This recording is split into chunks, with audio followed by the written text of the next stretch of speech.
The vote was close and tensions were high, and on Friday night, the results were finally in. Tonight, our members voted to accept Boeing's proposal of an 8-year contract with a 51% yes vote.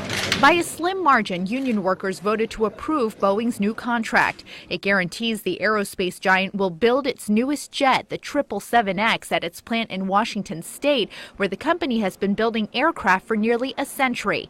In return, union workers gave up their lucrative pensions for more traditional retirement savings plans. I'm a third-generation Boeing. My grandmother was a Rosie the Riveter on the lines in the 40s, you know. And I'm pretty sure she's not happy about this either.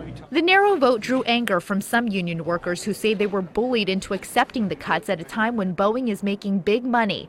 Others say it's nothing but good news. Obviously, this is really great news for Puget Sound and Washington State. It means that you have upwards of 27,000 direct and indirect jobs that'll stay here through the next decade and the decade beyond that. Boeing had threatened to move its production of the 777X to another state had union workers voted to reject the new contract, a move that would have cost Washington State billions of dollars.